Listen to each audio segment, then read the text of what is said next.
Olá, pessoal, sejam bem-vindos a mais um Debate Pronto, esse programa que já tem 4 anos, como passa rápido, e você já está acostumado a gente trazer aqui diversos assuntos políticos, educacionais, de saúde. É uma revista que a gente faz, eu e o meu amigo Marinho Silva, para quem eu já aproveito para mandar um abraço, que a gente faz para que vocês se informem, para que a gente possa dialogar sobre diversos assuntos da academia, do mundo jurídico, do mundo da saúde, enfim, os mais diversos assuntos.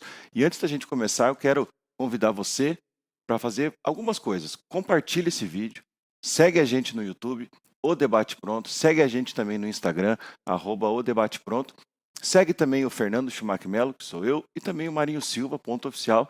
E já já vocês vão seguir também a nossa convidada que está aqui, que é uma profissional excelente e vai falar para a gente muita coisa muito interessante.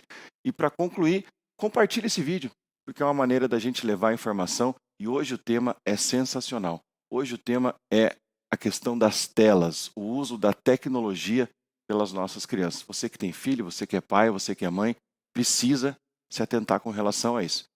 E eu já vou, sem mais delongas, apresentar a nossa convidada, Sharon Mendes, por favor, se apresenta para o nosso público, seja muito bem-vinda. Obrigada. Primeiramente, obrigada pelo convite. Estou muito honrada de estar aqui e também é minha missão de vida, né? Levar esse conhecimento que eu adquiri através dos meus estudos sobre elas e sobre como elas impactam nas redes neurais e no nosso comportamento, tanto a parte fisiológica, comportamental e também psicológica, não só de crianças e adolescentes, mas de nós adultos também. E qual é a nossa postura enquanto pais? Como agir diante disso? Porque é a primeira vez na nossa história que nós temos filhos diante de uma realidade que não era nossa, Sim, né? Nós não tivemos, assim. e diversas gerações convivendo, né? Exato. Gerações formadas diferentes e tendo que conviver. Uhum. E fala, antes da gente começar, fala pro pessoal o teu Instagram, para que eu vi que você faz bastante conteúdo muito interessante, para que a gente Obrigada. possa divulgar o que você faz lá também. Passa pra Sim. galera aí. Quero divulgar 2 Instagrams, então. O meu pessoal é Sharon Mendes, Sharon com E, porque minha mãe deu uma brasileirada para Que é o charme, que é o facilitar. É o charme. charme, é claro, personalidade. Isso, exatamente. É igual Sharon, o Schumacher também, não é Schumacher, é carro no final, que é é isso. diferente. É isso aí. Então é Sharon Mendes, neurobióloga. Esse é o meu Instagram pessoal. E tem um Instagram também da empresa que se chama SUP Brain Academy. SUP, SUP Que mesmo. legal. Uhum. E então começa falando pra gente, Sharon. Você estava me contando aqui, é uma história magnífica. Antes de você entrar na parte da neurobiologia, você teve um caminho aí, né, na tua Sim. vida pessoal. Conta pra gente então um pouquinho da Sharon, pra gente conhecer você. Então tá, então vamos lá. Eu sou a Sharon. Quando me perguntam quem eu sou, é uma pergunta muito complicada, É porque eu difícil, entro na é parte difícil. filosófica, né? A gente costuma se limitar àquilo que a gente já viveu Sim, ou tem de bagagem acadêmica, né? Então, trabalho, estudo, mas é muito restrito, né? Se limitar a sim, apenas isso. Mas contando um pouco da minha história, então, eu sou neurobióloga, tenho 4 especializações na área de neurociência, então neurociência e educação, neurociência e comportamento, neurociência e física da consciência, que entra na parte mais física mesmo, sim, né? Neurobiologia interpessoal, que é nessa parte mais comportamental, então como fazer a leitura do outro, que é a inteligência interpessoal é uma das 9 inteligências que nós temos. Então, uma das minhas especializações é só nela, né? Nessa parte uhum, de comunicação. Sou mestranda em Educação e Novas Tecnologias, sou professora também ali da Uninter, de pós-graduação. Estava lá agora dando sim, uma oficina dentro do curso de Direito sobre educomunicação, então como produzir conteúdos de qualidade que legal. para as redes sociais, né? E sou mãe da Laurinha, que tem 10 anos. Sim, essa parte de ser pai, ser mãe é fundamental. A Meu gente Deus. acaba esquecendo no currículo, mas ele toma bastante parte do nosso tempo, né? Exato. Você falou de filosofia, só um parênteses. Às vezes, quando a gente tira cargos e títulos, que sobra só quem sou eu, chega a dar até às vezes um baque, assim, né? É muito difícil fazer esse exercício Sim. mesmo. É, mas então, já que você falou na turma de Direito, eu sou formado em Direito, lecionei e leciono em empreendedorismo para os alunos. Você encontra alguma restrição ou reticência dos alunos de Direito com relação à produção de conteúdo ou não? O pessoal está bem receptivo. E os alunos de Direito, vamos falar aqui tem bastante aluno de direito, às vezes é meio xarope, meio chato, assim, meio avesso ou não? Olha, eles são muito interessados no Uhum, tema, então a parte teórico-prática que pode ser empregada tanto no Instagram, LinkedIn, enfim, redes sociais, uhum, eh, na parte privada, pessoal, né, isso eles gostam bastante, mas o que eu vejo é que muitos procuram ainda pelo concurso público, estão sim, muito focados no concurso e o objetivo deles é o é o concurso, concurso. é. É, então acaba na própria aula, limitando um pouco, né, o interesse e Sim, também o aproveitamento do conteúdo que pode ser aplicado, como eu disse, não só na vida profissional, mas também na pessoal. Porque hoje, né, a gente já sabe, agora se é contra a lei ou não, aí é contigo, sim, dessa parte eu não entendo, que existem inteligências artificiais, existem aplicativos que as empresas de RH conseguem consultar os perfis que são fechados, né. sim. Agora se isso é correto, se não é, eu já não sei. Me parece que não, né, que você colocou fechado, teoricamente não é para ninguém acessar. É. Então existem Sim, aplicativos, né, que conseguem então reverter isso. E até que ponto nós estamos sendo analisados e estudados, né, porque uma vez dentro da rede, nunca mais sai de nunca lá. mais sai. É. E essa é uma questão que muitos acabam não se atentando. Por mais que tenha ali o story, que dura 24 horas, né, Uhum. essas dinâmicas que acabam sumindo no dia seguinte, mas uma vez dentro da internet, gente, Não, mas fica lá, tá fica pra lá, lá. tá E a pra gente sempre. a gente teve agora, nem quero entrar nessa polêmica, mas, por exemplo, teve um hino nacional que foi cantado em um comício de um candidato, e ele foi cantado em linguagem neutra, e isso causou um burburinho na imprensa, o candidato foi lá e apagou, mas todo mundo já tinha feito print, todo mundo já tinha compartilhado, então colocou na rede, já É, era, tá né. lá. Uhum. E me diga uma coisa, Sharon, você sempre foi neurobióloga ou teve alguma outra formação nesse meio do caminho? Não, teve teve outra formação sim. Na época em que eu cursava biologia, eu sou formada pela PUC, eu também fazia artes cênicas. Que legal. Como que eu entrei lá? Eu Por isso que fica você sabe também se impostar a voz e se expressar bem, você acha que te ajudou bastante com relação a bastante, isso? né, bastante. É muito treino, né, é Uhum, técnica, então isso a gente adquire com o tempo e com a prática e sim, com certeza os palcos, né, dessa minha parte histórica aí, sim. do teatro, das artes cênicas ajudou bastante, né, mas é tudo treinável também.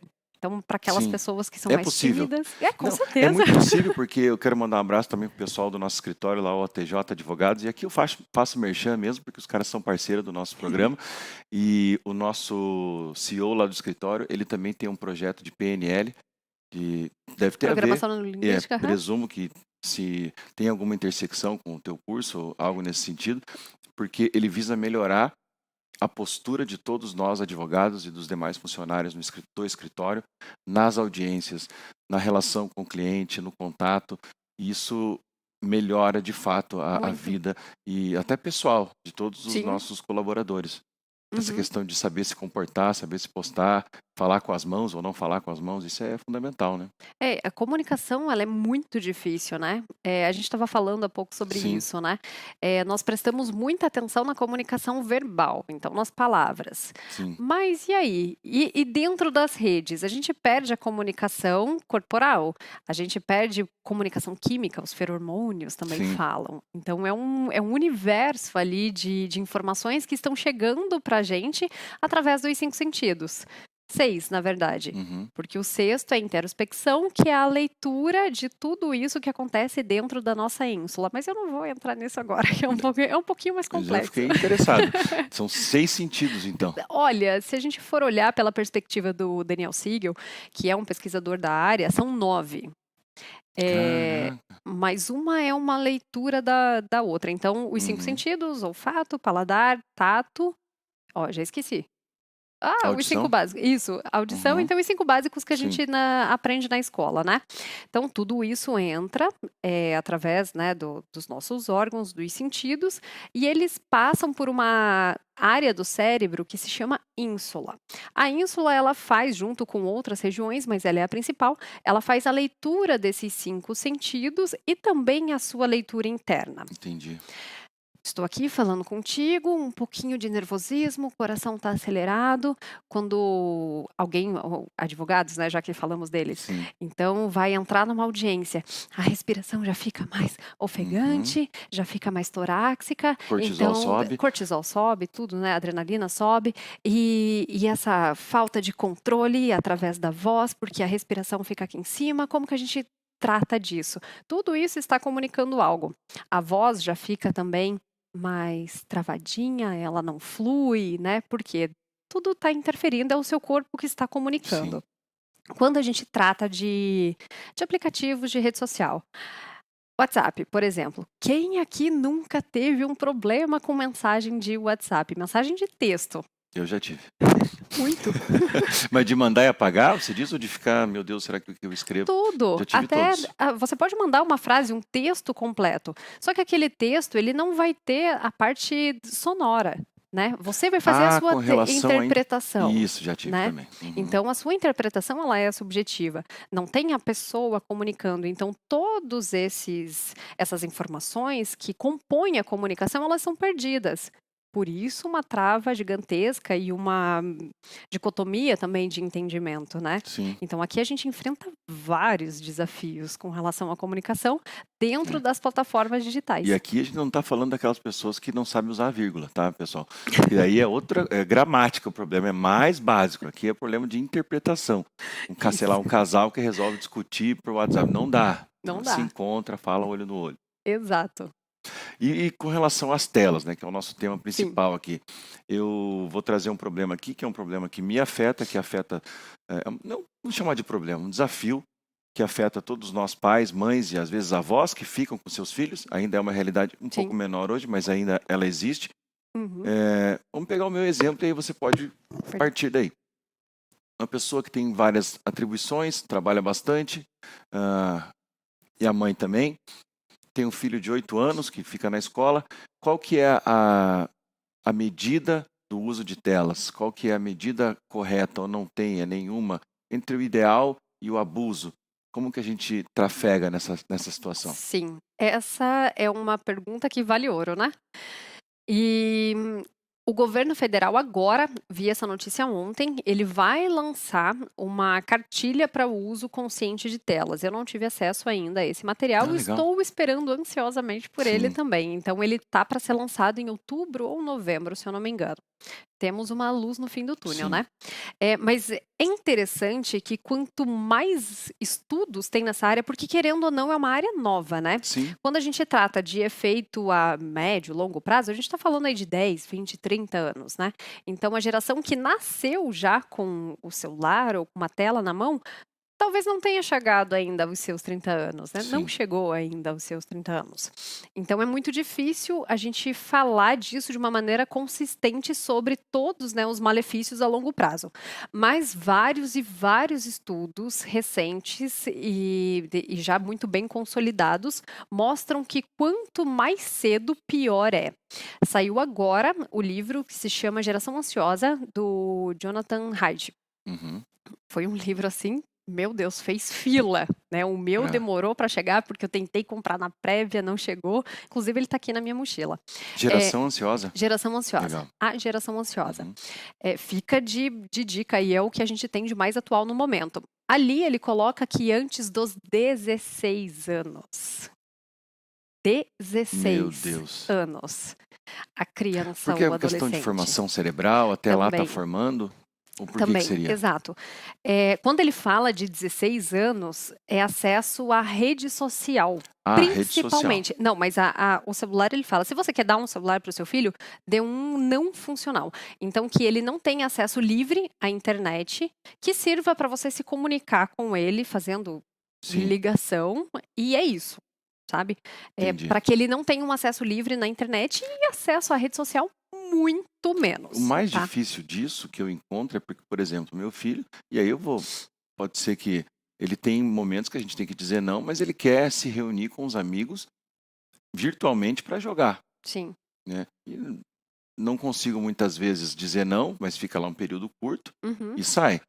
Isso ele tem 8 anos. Então, Uhum. e os amigos deles todos estão aqui. Então, não adianta querer também ser hipócrita. Ah, Sim, tô falando sim, de toda é uma difícil. classe da turma dele que faz isso também.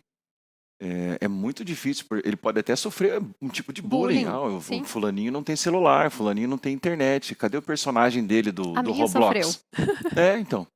Sofreu? Como é que foi? Sofreu. Ela tem 10 anos agora, né?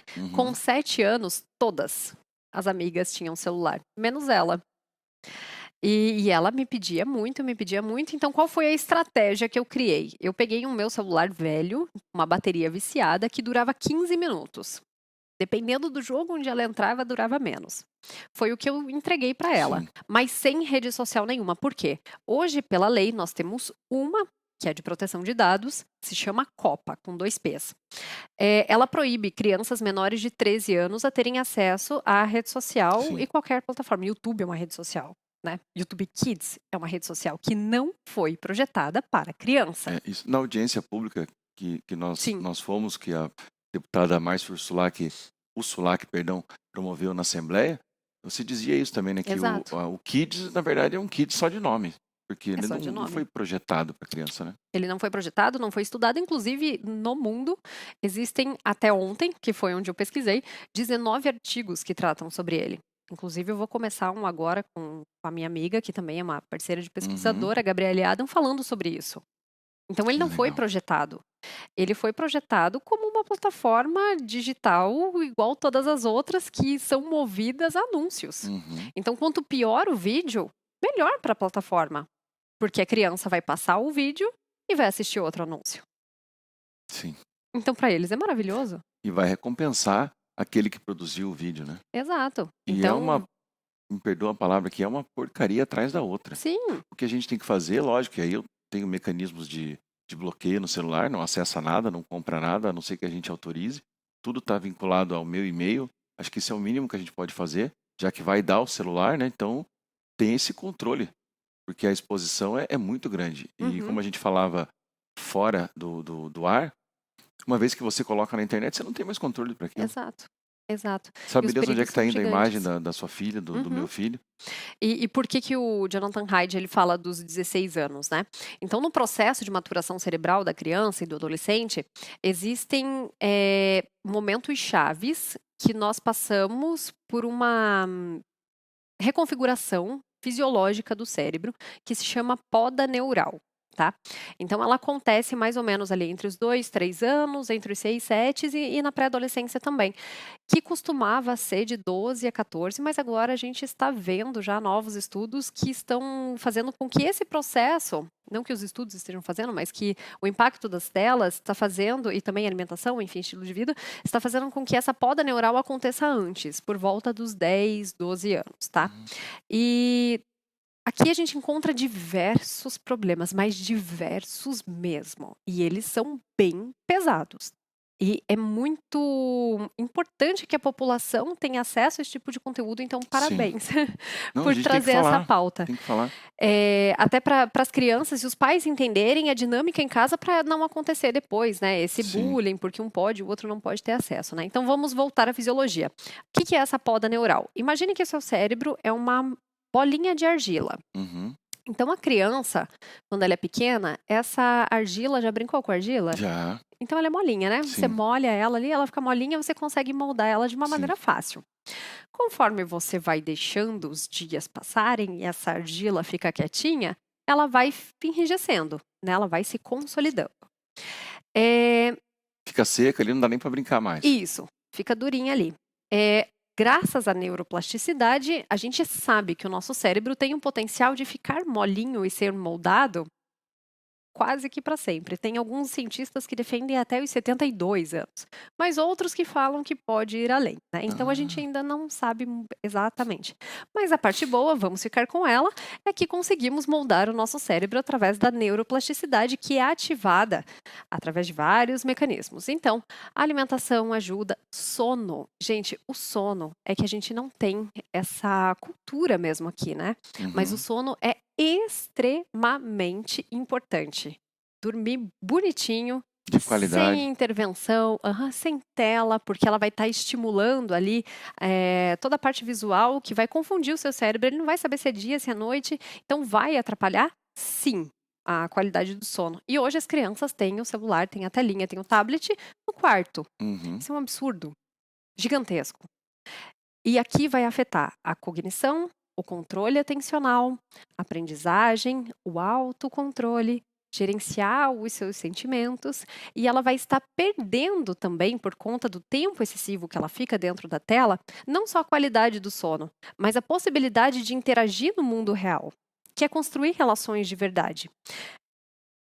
Assim, as consequências são gigantescas, abrem vários leques, vários.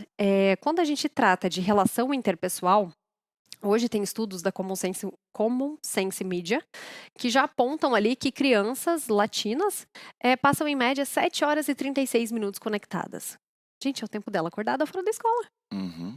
É E muito aí? tempo. É muito tempo. Fazendo o quê? Com quem? Com quem? Com quem é uma das partes mais importantes. E aí, eu tenho certeza, eu quero aproveitar você que está com a gente aqui para só um breve parênteses, siga o Debate Pronto, siga a doutora professora Sharon Mendes, neurobióloga, está lá. Isso, eu estava tentando lembrar o Instagram. Pode falar de novo, então, por favor. Sharon Mendes, neurobióloga. Isso. Siga a gente também lá, Fernando Schumacher Melo, Marinho Silva, @oficial, porque essa parte é fundamental. Nós, pais, podemos ter a rara impressão, ou melhor, a errada impressão, Sim. de que se o meu filho está em casa, ele está seguro. Mas se ele está no universo da internet, se ele está online, ele está suscetível a uma série de pessoas ruins, de não só conteúdos ruins, mas inclusive criminosos, né?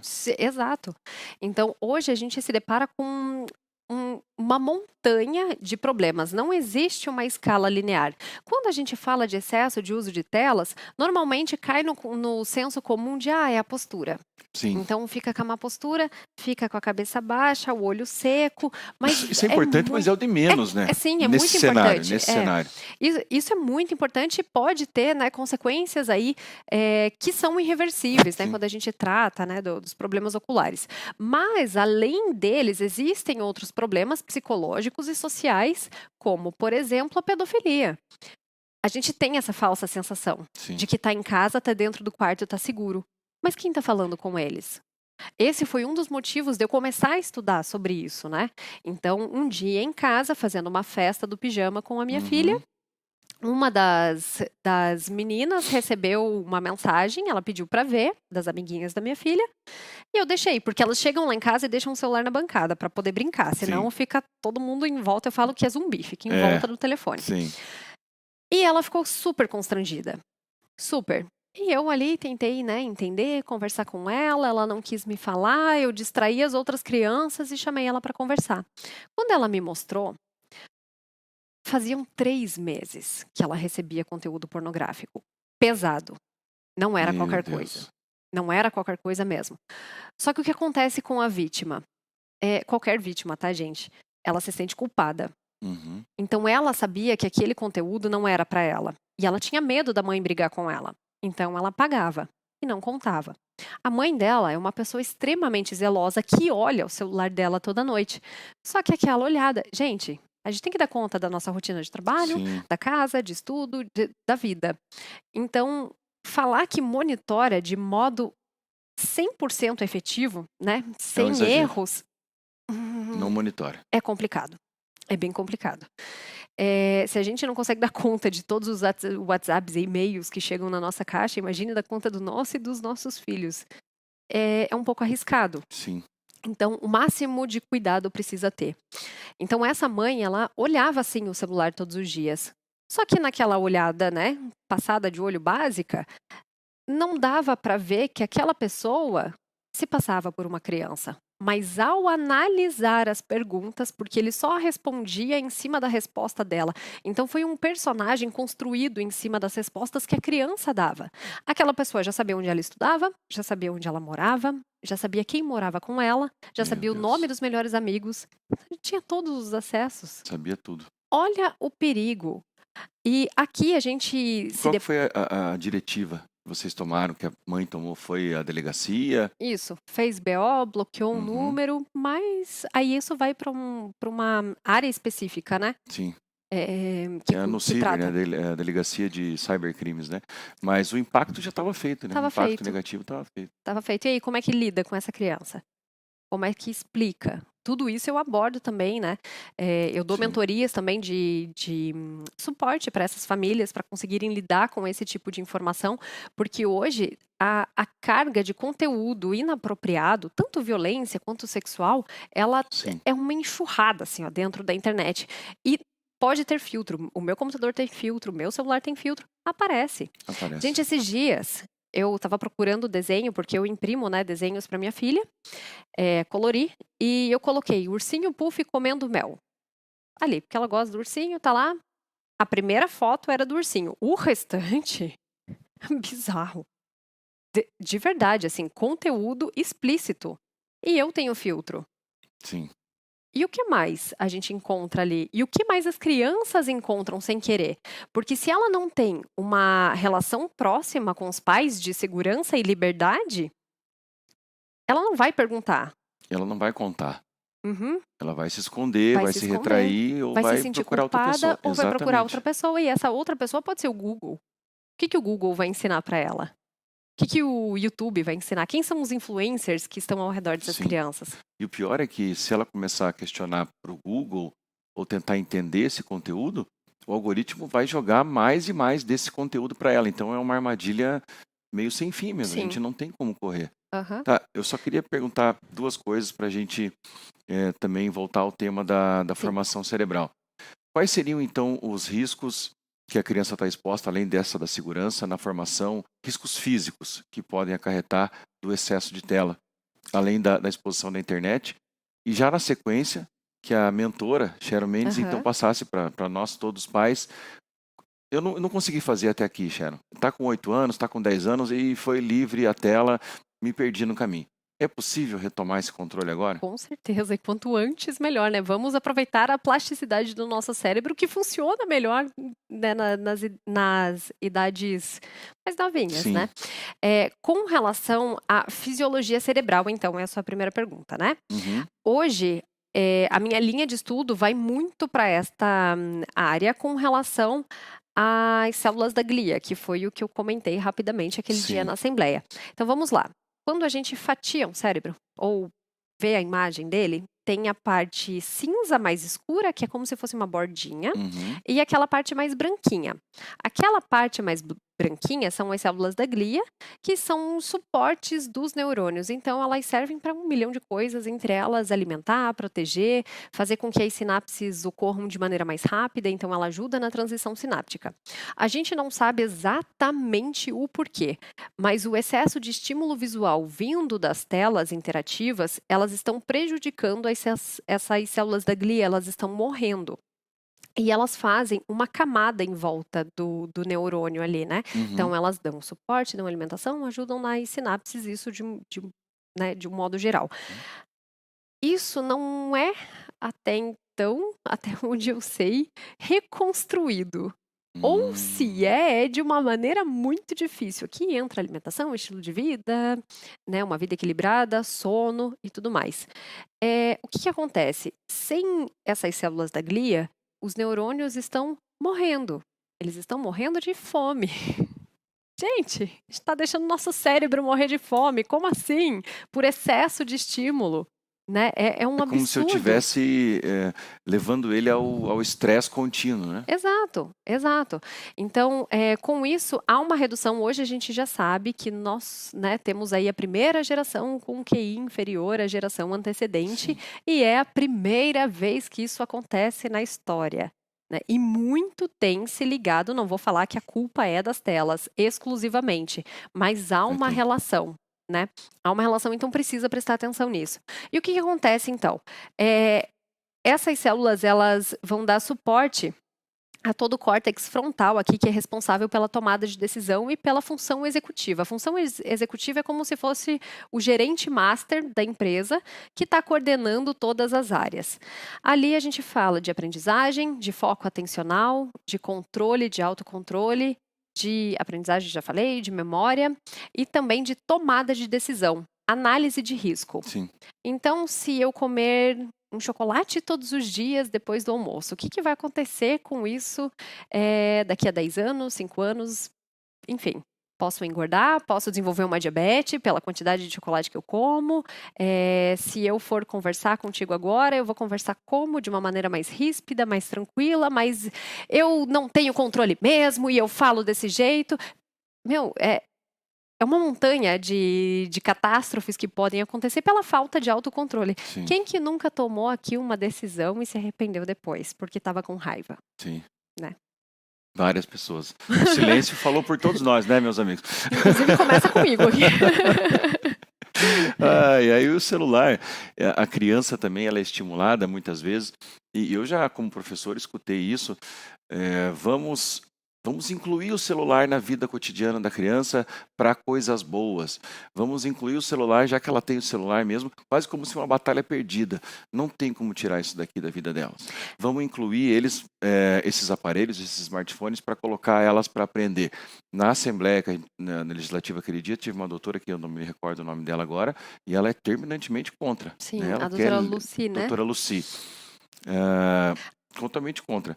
Como que a gente poderia fazer isso? Não é recomendável ou dá para fazer? A questão é aquela questão da dose entre o veneno e o antídoto. Exato. Isso para tudo na vida, né? Sim. Essa questão do celular na educação, ela é bem polêmica, tá? E eu não vou falar que restringir 100% possa ser uma boa alternativa para todos.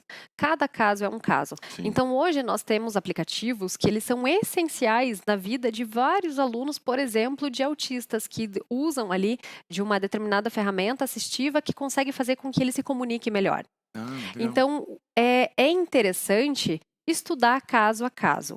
E sim, tem jogos, tem ferramentas, plataformas que são essenciais para a educação. Um exemplo bem fácil aqui.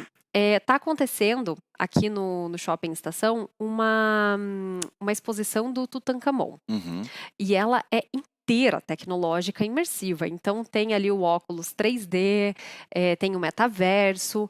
E eu fiz as duas coisas com a minha filha. Eu morava inclusive perto do Museu da Rosa Cruz, onde tem ali, né, toda uma exposição gigantesca também do Tutankhamon. Muito legal. Que é incrível, é incrível.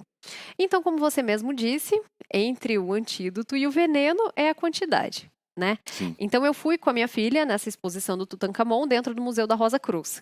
Maravilhoso. A gente teve acesso ali a diversas réplicas de cadeira, do próprio sarcófago. Maravilhoso.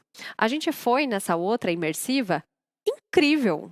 Porque dentro do óculos ali, do metaverso, a gente entrou numa sala como se fosse a sala de exposição, de pesquisa deles na época.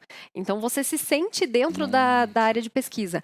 Isso para a educação é incrível, é maravilhoso como você consegue fazer a criança viver de fato, né, aquela situação histórica e trazer isso para a aprendizagem dela. Então, existem ferramentas educacionais maravilhosas, que são muito boas. E existem as redes sociais e os jogos, onde elas passam o quê? 90% do tempo.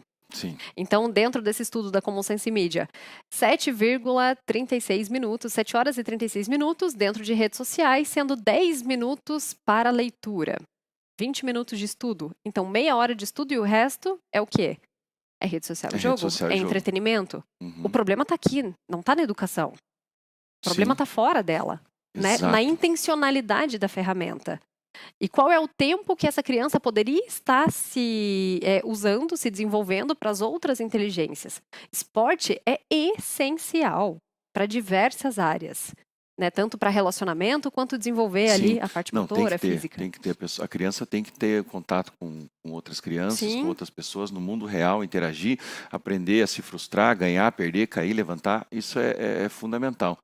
Você comentou, Sharon, sobre os jogos, né? E talvez as pessoas não saibam, mas a dinâmica do jogo, né? Aquela dinâmica da recompensa, ela é tão prejudicial ou é a mesma como dos cassinos e de, na verdade, qualquer outro vício que você... Cocaína. Cocaína, porque você tem aquele estímulo rápido, você tem aquela recompensa rápida, eu quero passar de fase, eu quero saber. E outra coisa também, as crianças não têm mais paciência. Eu lembro que eu ficava horas num joguinho super simples para tentar desafiar e passar de fase. Hoje, se a criança não consegue, ela vai no YouTube porque alguém já fez e ela quer saber, ela não aguenta esse período de Esse aprendizado. processo. Isso é terrível também, né? Sim. E a pessoa acaba se viciando nisso, né?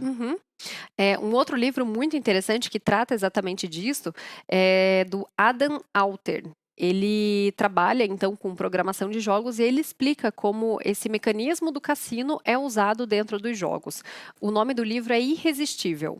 É um livro excelente que trabalha bem essa parte e explica como esse Sim. processo funciona, né? O nome é bem sugestivo, inclusive, né? Porque Exato. é exatamente essa sensação. Você quer mais e quer mais. Exato. E ali a gente tem o quê? Os melhores cientistas cuidando de cada botão. Então tem ali uma equipe de cientistas cuidando do botão curtir. Tem uma equipe de cientistas, e não é qualquer um que entra Sim. na meta, É. né? O cara tem que ser bom, meu. O cara estudou pra Não, caramba na pra estar lá. meta, para programar, No por Google, exemplo, em para qualquer fazer um coisa. Mac, né? O cara tem toda a sensação que você vai sentir. Ele tem, com certeza, neurobiólogos, tem Com certeza. neurocientistas que vão exatamente indicar para quem está fazendo esses produtos, esses jogos, qual que é a sensação que a pessoa vai sentir ao passar daquela fase ou Exato. clicar no botão de curtir. Então, olha como a balança está descompensada. Uhum. De um lado, nós temos uma equipe de cientistas extremamente qualificada cuidando de cada botão. Do outro, a gente tem a criança. Quem que vai ganhar? Nós vamos ganhar porque nós estamos aqui no Debate Pronto e a doutora Sharon Mendes está aqui para fazer a gente aprender como lidar com essa situação. Quanto tempo que nós já estamos aí, Marcelo? 36? 36. Ai, meu Deus, eu falo bastante. A gente fala e eu nunca consegui na vida fazer um debate pronto menos de 30 minutos. Não tem como, o tema é muito instigante. Eu queria agora, nesse momento, ver se a gente passou de alguma coisa desapercebida, sobre alguma coisa que a gente deveria ter falado, porque foi tanto tema interessante. Que a doutora queira comentar para a gente encaminhar para o final? Olha, como eu comecei, né, a falar, esse tema ele é gigantesco, porque a gente tem a parte fisiológica, comportamental, psicológica e social. Então, Posso fazer um parênteses? por favor. Acho que uma coisa importante eu fiz uma pergunta e acho que a gente não conseguiu chegar até a resposta porque Aham. enveredou por outros assuntos. Uma coisa prática para os pais fazerem hoje, assim também. Limitar o tempo. Limitar o tempo. Limitar o tempo. Uma estratégia também muito interessante é conversar com as crianças.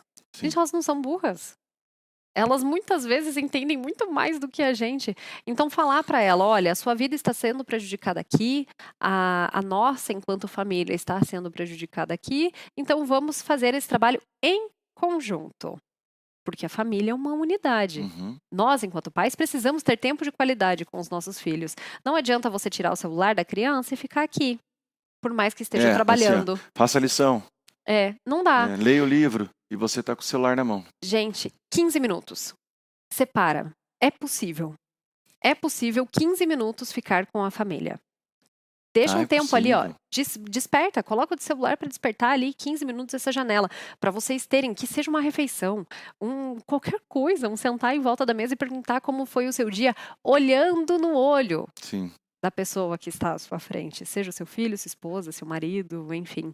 Mas determinar também espaços dentro de casa onde o celular não é bem-vindo. Por exemplo, a mesa. A gente está perdendo essa cultura de mesa.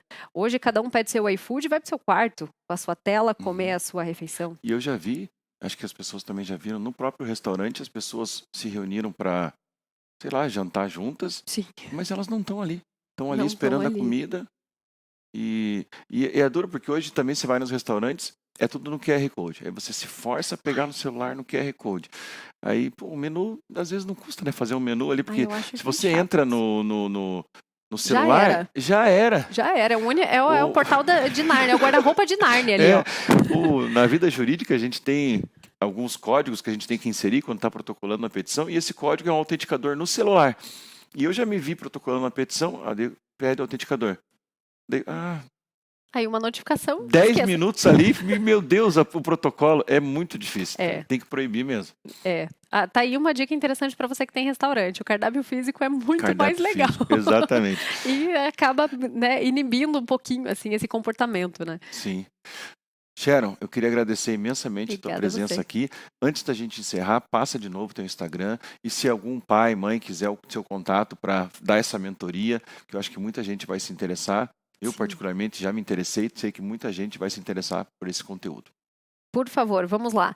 Então é Sharon, com E, Mendes, neurobióloga. E tenho também da empresa da SUP, que é SUP, S-U-P, Brain Academy. Lá dentro do meu Instagram, todo mundo consegue ter acesso ao Linktree. Ali tem uma lista de cursos, que são cursos para pais, são formações para professores, para lidar com esse tipo, né, de Sim. comportamento dos alunos, tanto em casa quanto, né, nas escolas. E também tem as mentorias, enfim, eu me coloco à disposição aqui para ajudar quem precisar, porque esse tema é emergente e nós precisamos falar dele. Mais uma vez, obrigada pelo convite, parabéns por ter aberto essa pauta aqui. Eu que agradeço pelo seu tempo, pela sua dedicação, pelo seu carinho com o nosso público e convido vocês todos a curtirem também o Debate Pronto, compartilhar esse vídeo e façam essa experiência. Eu sei que é difícil, pessoas como todos nós temos muitos afazeres, mas são nossos filhos, gente. Daqui a pouco eles crescem, eles vão para o mundo. Então nós temos que dedicar um tempo de qualidade com eles. E eu tenho certeza que se você falar, meu filho não sai do celular, coloca um monte de tinta no chão, ele vai sujar, vai fazer bagunça, mas são memórias que estão criando, né? E Então vamos vínculo. e vínculo, exatamente, um vínculo que vai durar a vida toda. Maravilha? Maravilha. E para fechar, que eu sei que a gente Manda. já está estourando o tempo, a gente tem um senso de pertencimento inato. Nós precisamos nos sentir pertencentes. Uhum. E se não for na família, vai ser na internet. Porque Não, lá ele pelo vai amor de Deus. encontrar. Ele vai encontrar, seu filho vai encontrar, seja o que for. Então que seja na família, né? Com certeza. Vamos valorizar a família e os nossos filhos. Valeu, galera. Muito obrigado por vocês terem ficado aqui com a gente. Forte abraço e até a próxima. Até a próxima.